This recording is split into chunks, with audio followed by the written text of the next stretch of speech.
What's up, everyone? I'm Jenny. And I'm Jessie. You're listening to Milkshakes and Ghosts.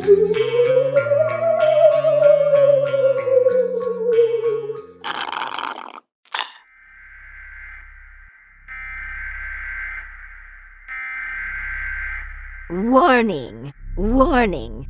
Today's episode discusses murder, mental illness, acts of violence, drug use, death, and ghost. If this isn't for you, skip this episode. We won't be mad. We'll see you next time. Today, we're going to be discussing a controversial topic, the Amityville Horror. And there is a reason why I'm calling it controversial. You're just calling it that because we can't agree whether or not the story is true or a really good lie that's been told for years. Exactly. After researching this topic, Jessie and I can't seem to agree on what's factual versus what's fiction. Honestly, I came into this believing it was all a hoax, but after the research I did, I'm starting to believe that there's more truth to the story, so... And I'm feeling the complete opposite, Jessie. I came into this thinking there was more truth. But after the research I did, I am certain this is definitely a hoax. There is so much back and forth out there. And since you and I couldn't agree, we just waited to do this episode. Jessie, we usually do agree. This is the first episode we're doing that we can agree what's true and what's not.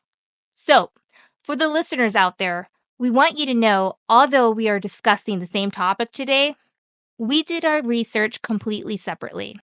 I have no idea what facts Jessie's going to tell me, and she has no idea what I'm going to say. Oh, also, a shout out to our assistant Jack for helping both of us with research and organizing today's episode. Jack always makes sure we don't share the same facts, because we probably would if he didn't look through it. He's really good at organizing our episodes when we're covering the same topic.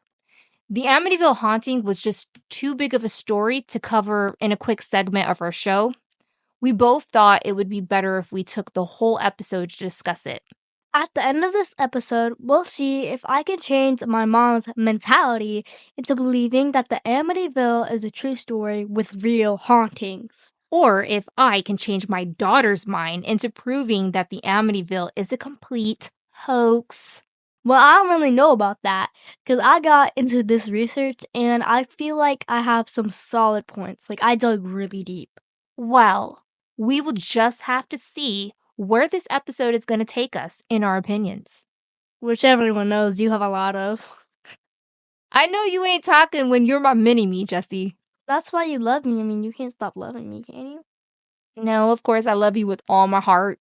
So, before we get into this episode, what you drinking? Well, honoring where we live, I am drinking a Georgia shake. That sounds really cool. I didn't know our state had a signature drink. So what's in it? Okay, so I put 1/2 cup of dairy-free milk, but you guys can always put regular milk in it if you don't have that option. I did 1 chocolate-covered peanut butter cup and 3/4 of a cup of dairy-free chocolate ice cream. That sounds really yummy. Now, did you get this recipe online? I got the recipe from allrecipes.com. I will put it in the show notes in case anyone's interested in making this delicious drink. The original recipe is not dairy-free. I prefer to have my shakes dairy-free, though. It sounds really good. Now, can I try it, please? Now, I always say no, but, I guess you can. I'll let you try it, only because I think you're gonna like it. All right. Let me see. Give it here. Oh, wow. This is really good. I told you it was good. That is definitely something I will be making for myself in the future. Anyway, what are you drinking today? I am drinking a chocolate cherry cordial milkshake. I said cordial. I'm all fancy and sophisticated today. What is that? That smells nasty. I hate cherries. Ooh, no, girl. This is good. It's a little bit of milk, chocolate ice cream, cherries, and chocolate syrup. I also got my recipe from online. Is it the same website I used? No, the website I used is pauladine.com. I will link it in the show notes if any of our listeners are interested in the exact recipe. Well, do you even like it? Oh, yeah. This is really good. This is going to be probably one of my top 10 favorite milkshakes, honestly. I really like the combination of cherries mixed with chocolate. It makes it taste really, really yummy. I would offer you a sip, but mine's is not dairy-free, and you don't like cherries, so. I'm so surprised that your milkshake does not have any coffee in it, like, for once. Nah, not today.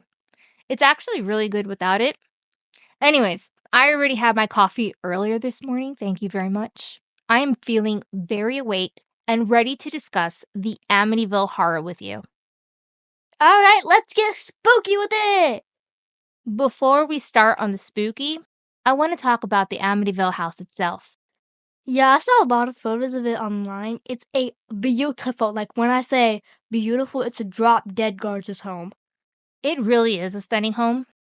The 3-story, 4,000 square foot home is located at 112 Ocean Avenue. It's 30 miles outside of Long Island, New York City, in the small town of Amityville. This was an absolute beautiful home. It has a heated swimming pool, full basement, detached garage, and a boathouse. Sounds like our kind of home. It sure does. With a home like that, ghost or not, I'm settling in and enjoying it. All of it. I don't care. Ghosts can stay right there.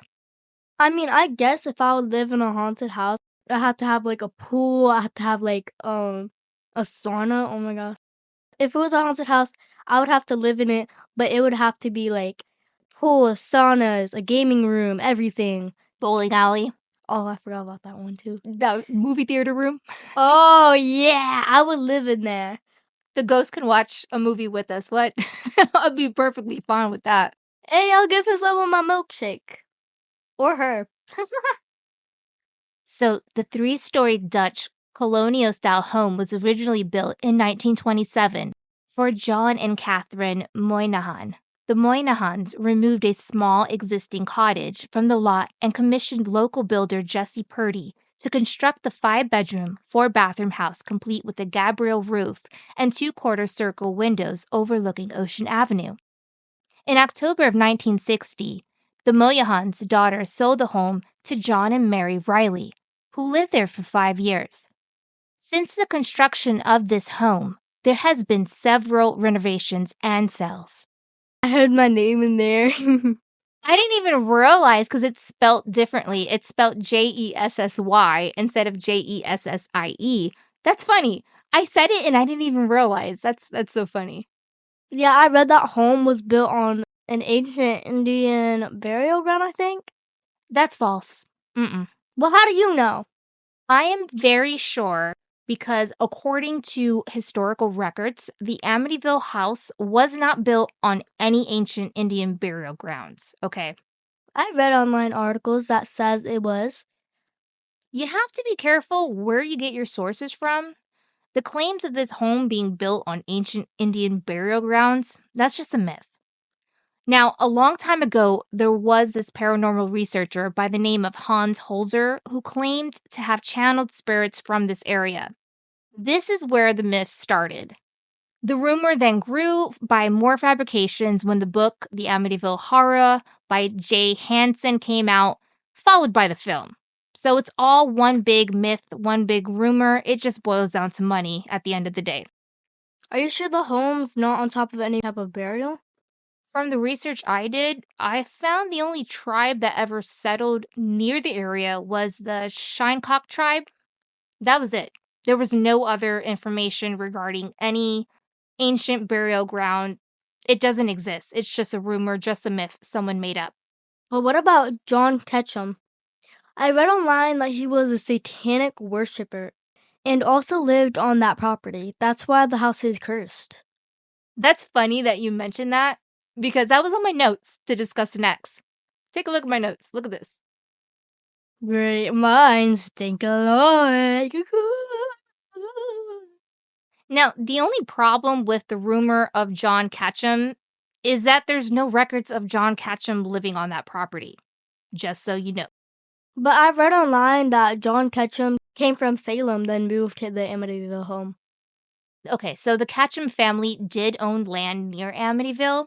However, there's no direct links to the home we're discussing at 112 Ocean Avenue.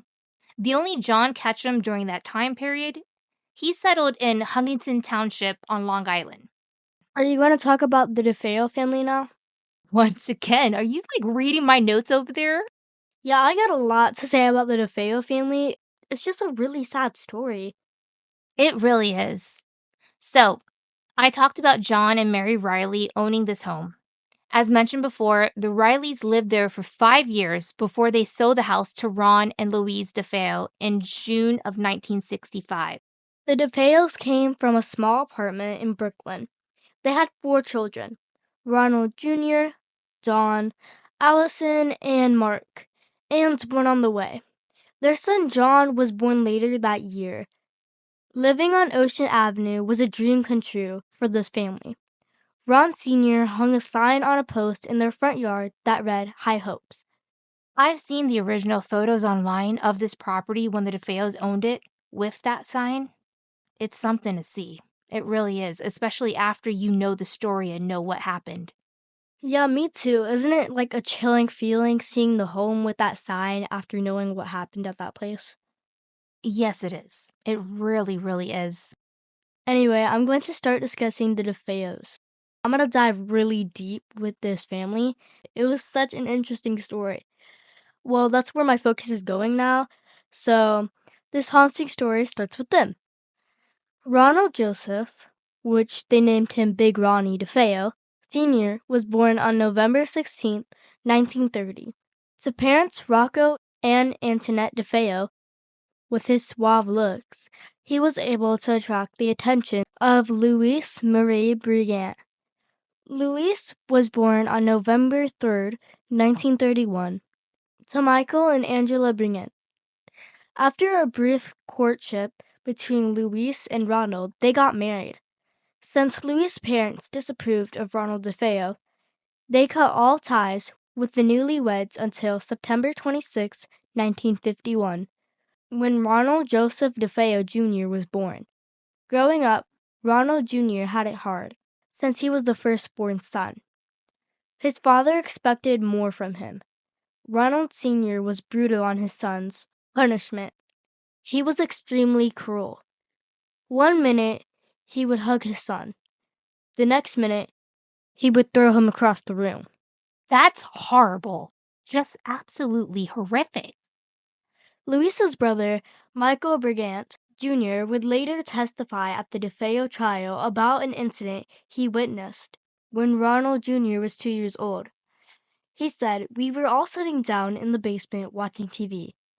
And I don't know. The boy had done something. All of a sudden, he stood up, the father, and just pushed the boy into the wall. The boy banged his head or part of his shoulder or something." Now, that's just straight abuse. Ronald Sr. belongs in jail. Straight to jail. He sure does. Now, as a child, Ronald Jr. was overweight and would remain so until his teenage years. He was constantly bullied at school and called names such as Pork Chop, the Blob, or Bucky Beaver. Ronald Jr. was not the only child for long. On July 29, 1956, Louise gave birth to a daughter, Dawn Teresa DeFeo. A few years later, on August 16, 1961, Louise gave birth to Allison Louise DeFeo, and then again on September 4, 1962, to Mark Gregory DeFeo. Sometime after the birth of Mark, Louise decided to leave her husband for reasons that remain unclear. Probably because he was an abusive jerk.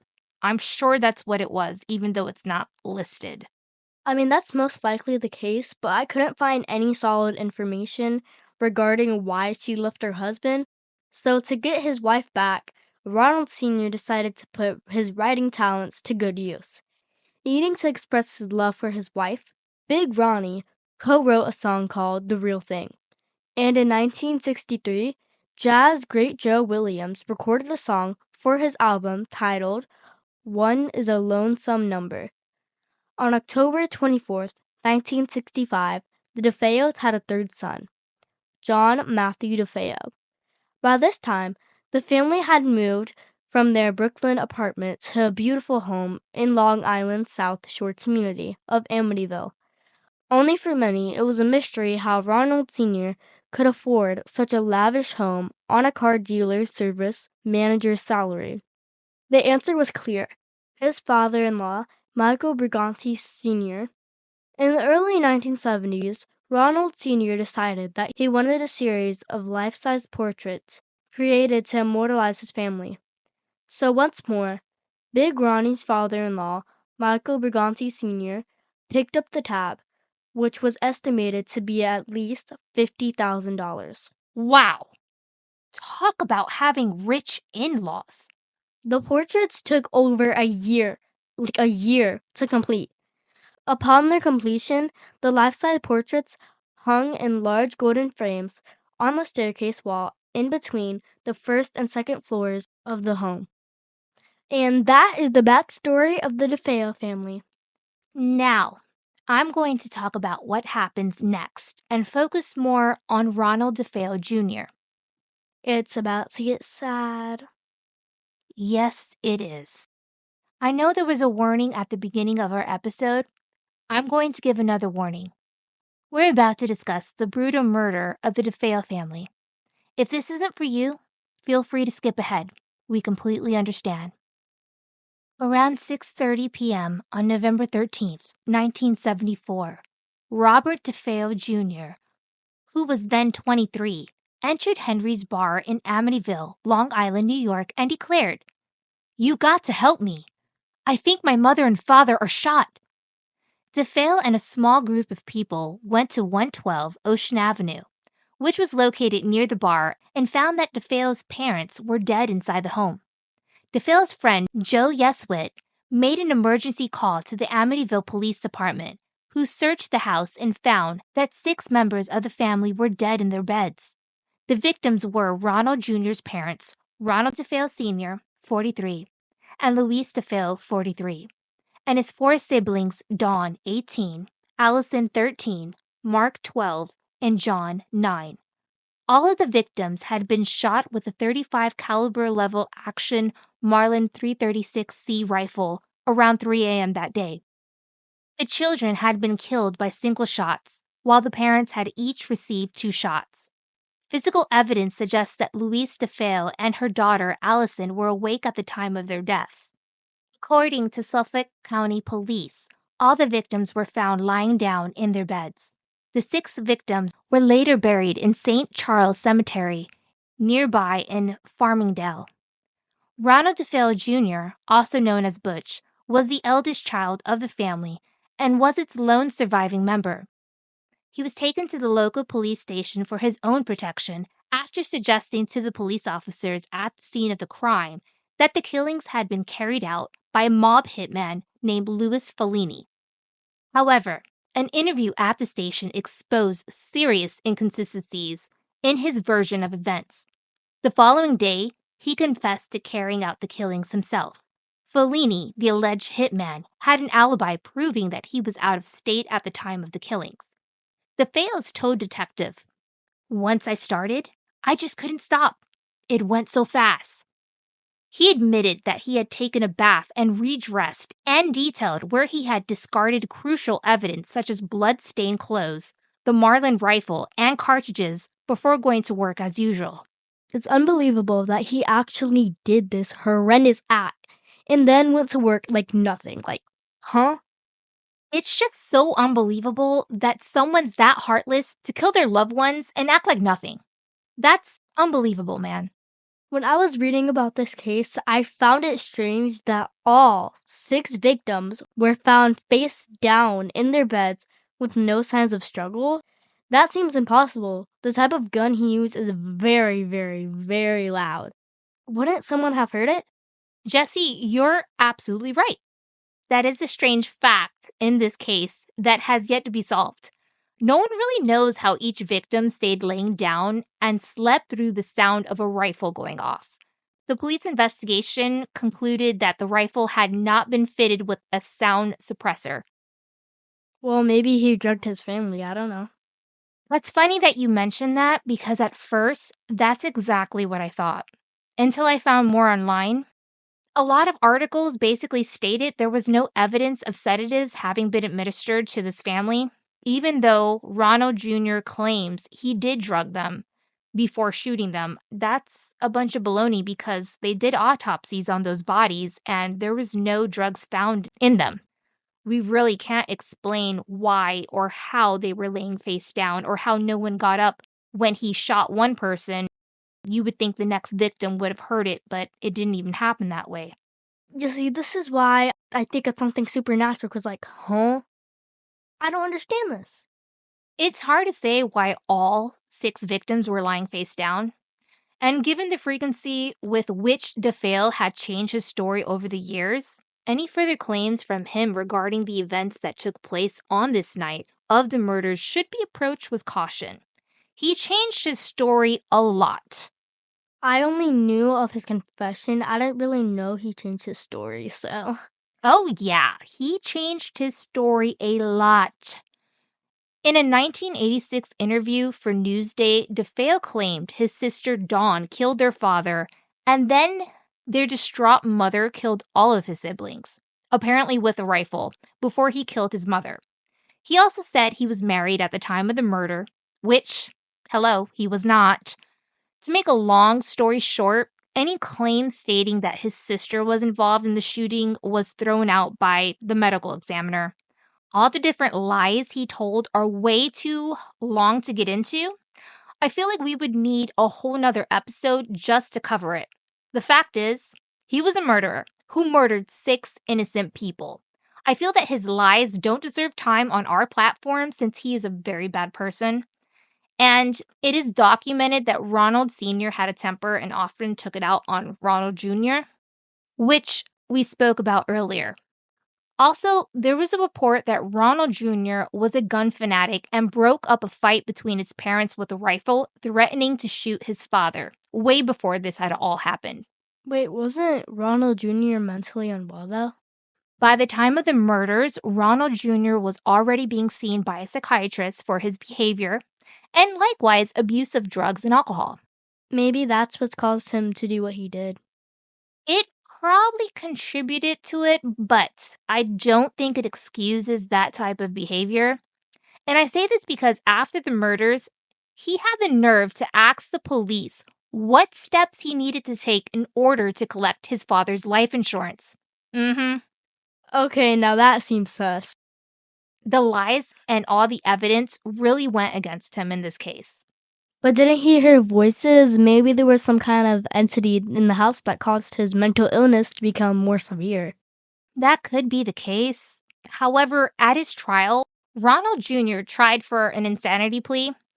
He had been evaluated by several court-appointed psychiatrists, but they were divided over whether he was actually insane or not.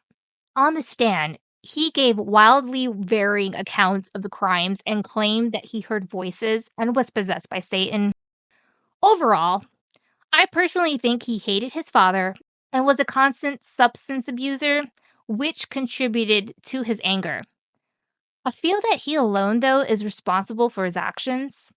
People tend to use substance abuse or mental illness as a crutch to explain why they're a horrible human being. And in this case, Ronald Jr. was just a horrible person, and I feel that he's accountable and should take accountability for everything he did. You can't play the mental illness card or the drug card. It just doesn't work like that. He killed 6 innocent people. He killed the people that were called his family. That's inhumane. Okay, I can't argue with that. You do have a point. Yes, I do.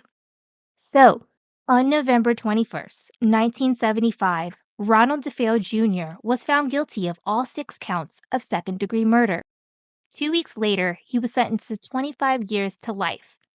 DeFeo died in prison on March 12, 2021. Oh my god, that was so intense to discuss. It's so sad what happened to his family, but at least Ronald DeFeo Jr. will never, forever, ever be able to hurt anyone again. Now, let me start talking about what we all came here for. Ghosts! All right, Jesse, let's hear it. I'm going to talk about the next family that purchased the Amityville home.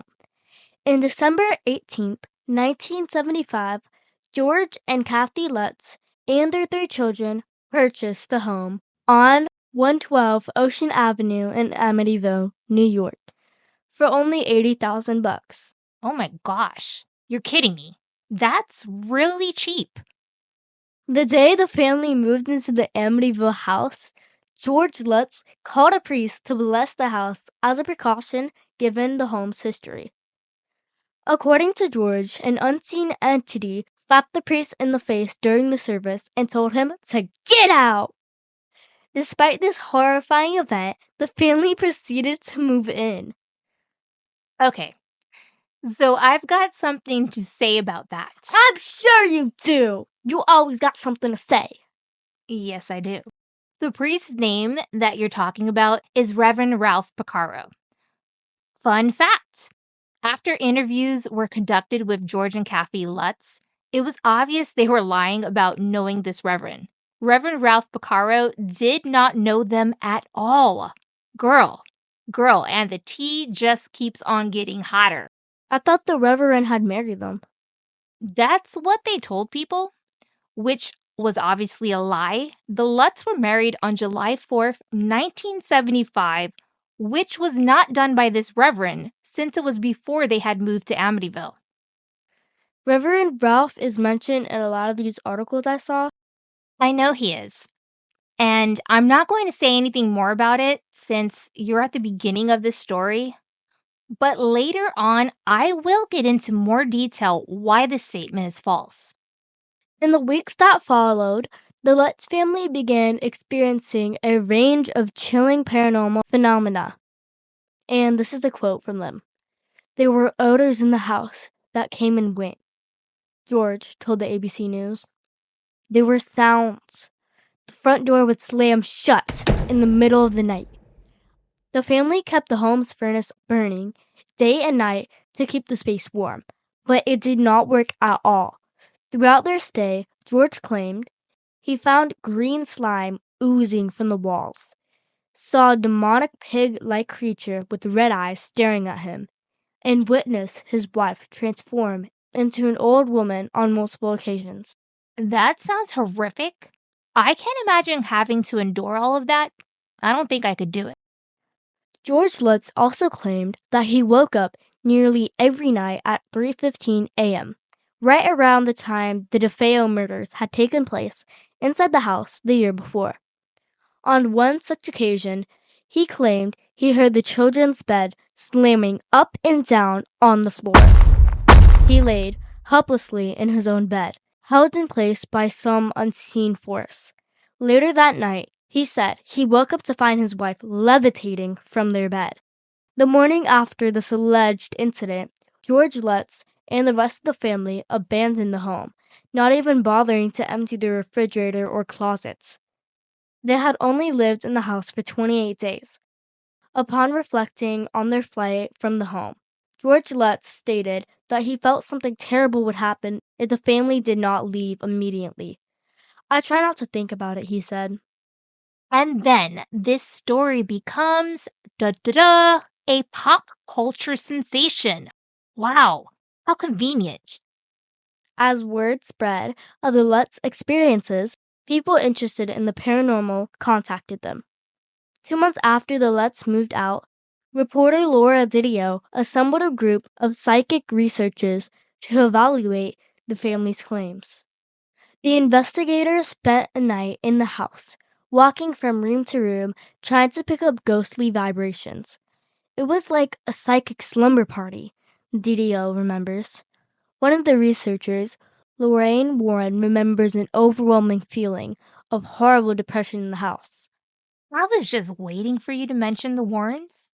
They're a big part of the story. I'm sure they are.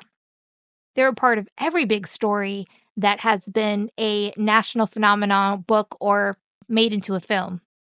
The team also took a series of time-lapse photos of the upstairs landing. None of the photographs showed anything out of the ordinary except one. which had what DeFeo describes as the face of what appeared to be a little boy peering out from one of the bedrooms. Now, I've seen this photo before, and personally, I think it's very, very, very creepy. Yeah, I've seen this too. And honestly, it's bone chilling. I can't say it's a hoax. I can't say it's not. The photo is really creepy. So you're admitting that the photo is real and is proof of the hauntings? Mm-hmm. I'm not saying that it's real, and I'm not saying that it's fake, Jesse. There are controversial articles regarding this photo online, okay? So many people say it's real, and yet so many people also say it's fake. I really found it hard to determine whether or not this photo was real or fake, in my own opinion. In my mind, jury is still out on this one, okay? So maybe by the end of this episode, you'll be a believer in the Amityville haunting. No comment. No comment, girl. So, things returned to normal for the Lutz family after they left the house, and George Lutz began to wonder if it was the house's horrors that had driven DeFeo to kill his family. This is also a quote. "We realized there was something so wrong in there that it would be inhuman. It would be improper to just let him rot in jail and not try to help," Lutz said. George Lutz did contact Ronald DeFeo Jr.'s attorney to help out on his conviction. Which I'm in disagreement with. It's obvious that Ronald DeFeo Jr. was an angry, troubled man who committed a horrific crime. There was no demons that made him do this, okay? Jail is exactly where he belonged. Shame on the Lutz for trying to clear his name. I mean, I agree that jail is where DeFeo Jr. belonged, but I do not think that the house has some sort of entity to make him commit these horrific crimes and make the Lutz family leave. The only entity that home had was money. The entity of money, okay? The Lutz seen that home as a gold mine. Fact of the matter is, Ronald DeFeo Jr., he did have a violent father. He had a mother who would not defend him. And in my opinion, when George and Kathy Lutz purchased this home, they were already in debt. They were always living above their means. And they did lie when they said they were unaware of these murders that occurred in their home. Okay? They knew exactly what had taken place in that home. That's why they purchased it. DeFeo's attorney, William Weber, was already fielding book proposals from publishers for his client's story.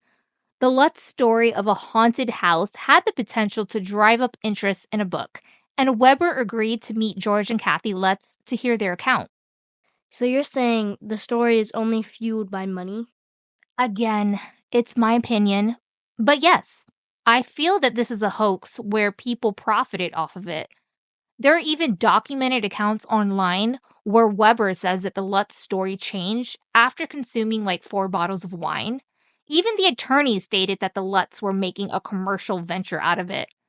The Lutz say they felt pressured by Weber. They didn't like the idea of having to share any profits from their story with Ronald DeFeo Jr. They decided not to work with Weber, and after moving to California, ended up agreeing to a book project with author Jay Anson. The result, The Amityville Horror, a true story, released in 1976. It went through 13 printings and sold more than 6 million copies. The film version was released 3 years later with a huge box office success. But the Lutz never signed a contract with Anson, and the book and the film gave the family only about $300,000. I do have information that I researched regarding the book and movie. George Lutz admitted that some of the scenes in the book and movie, such as the green slime, were an embellishment. But he insists the book and movie are based on events that actually happened during the family's 28-day stay in the house. He denies making anything up, saying that if they had, they would come up with a better story and would not have fled the house, leaving their belongings behind.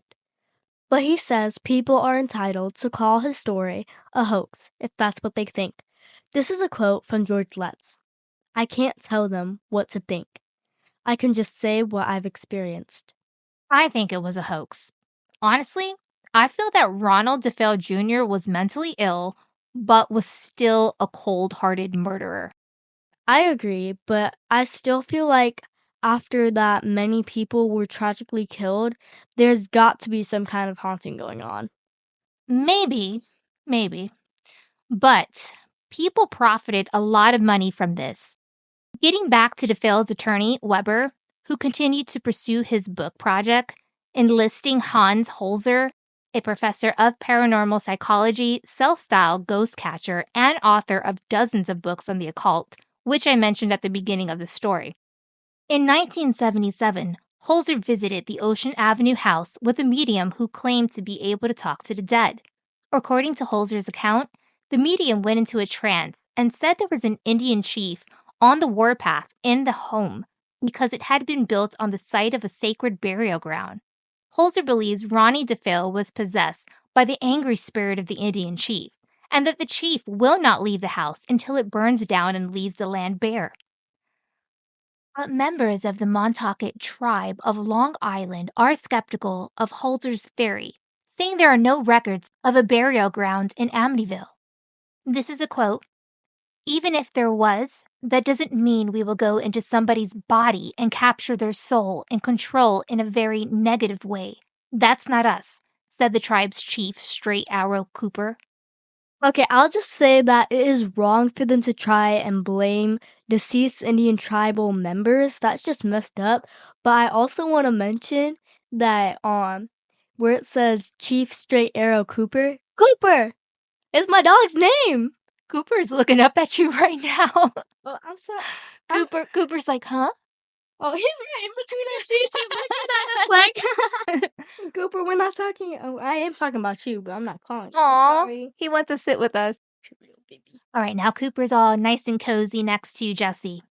So, Joe Nickel, a professional skeptic who has made a career out of challenging claims of paranormal activity, believes that there is no scientific basis for any of these claims from Holzer, the Lutz, or anyone else.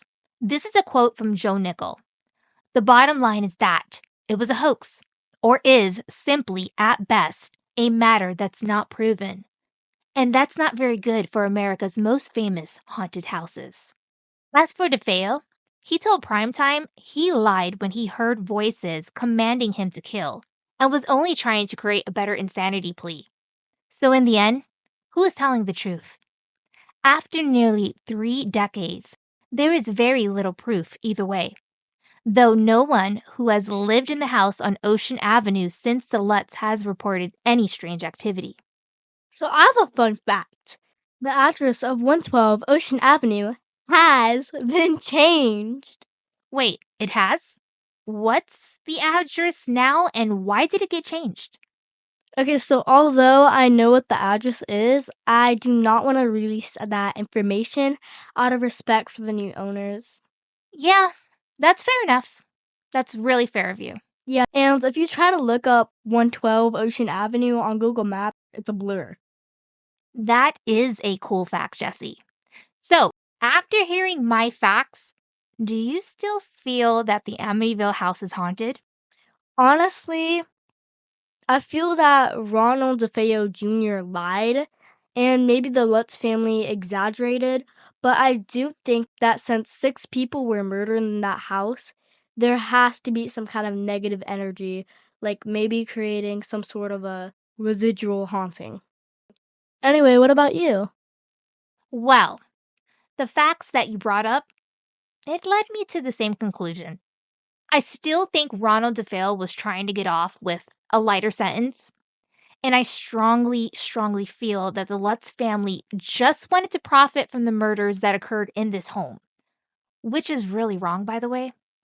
Maybe something still lingers in that home after the murders. Whatever it is, I honestly don't think it was there when the DeFeo family lived there. It's probably a residual energy after their murder, so I do see eye to eye with you on that. So we started this episode not fully agreeing. I really enjoyed this episode, and I learned so much from it, especially from what you said. There were a lot of cool facts that I didn't know until you spoke of it. Well, that's all the time we have. Thank you so much for tuning in. If you don't already know, we do listener stories once a month. If you have a spooky story and would like to have it read on air, please write us at milkshakesghosts@gmail.com. If you would like to follow our socials, we're on TikTok, Instagram, YouTube, Threads, Twitter, and Patreon. Our podcast is now available on YouTube. Our YouTube handle is @milkshakesghost. If you would like to become a Patreon member, please visit patreon.com/milkshakesandghosts.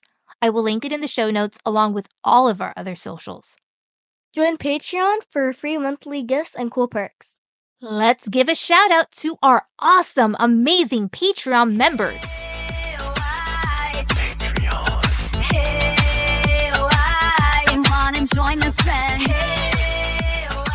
Mr. E from Special Delivery Show. Check out the Special Delivery Show. His podcast takes interviews to a whole new level. I'd like to give a big shout out to Pods R Us. Pods R Us is a digital creator. They post weekly updated top 10 best podcasts to listen to. Let Pods R Us help you find your next podcast. I will link their Instagram in our show note. M&G VIP members also include Sammy G, Traveler 482, UK's Most Terrifying Haunts with Jake and Ryan, Fangirl 777, Vampires Rock 222, The Blonde Happenings with Kelly and Brenda, Witches for Life 92, Bigfoot is Real 76, Bloodsucker 95, Nightmares 888, Witchy Talk 65, Dracula Rocks 22, Tina and Ruben, Legend, United We Stand, Ramos 1972, Marie, Mary Ann, The Paranormal Duo, Laura and Joanne, Bruce the All Spooky, Harmony, Joan of Arc, The Dark Side, Ronald H., Joe Santana, Jada Kumar H., Tony S., Jean from The Truth Is Out There, Nadia and Edward, Carl and Becca, Mandy and Kenneth, Jules and Christina, Joel from The Paranormal Countdown, Alan, Death Star 1, Pierre Princess, Maxine, Sarah Screams, Jules M., Victor and Myra, Haunted Canadian History, Melissa and Dan, The Truth Is Out There with Carly and Allison, Creepster, Alan, 458. Thank you all so much for becoming Patreon members. As you notice, Jesse had to kind of fly through that because our Patreon members are growing every day. You guys are like family to us, and we appreciate each and every single one of you. Yeah, like by the time we hit season 5, it's probably going to be a full page of Patreon members, which I'm really excited for. I'm excited too. I love seeing our Patreon family grow. Anyway, remember, keep drinking milkshakes and keep being spooky! It's time for bloopers! Jesse, we want you to know that although the... Why'd you say it like that? Hoax! 'Cause it's a hoax. That's a corda. I don't know. That's how it was spelled. Excuse me, are you copying me? Copying me. That's my next bullet point in my note. Spooky season, spooky season, spooky season, spooky season, spooky season, spooky season, spooky season, spooky season, spooky season.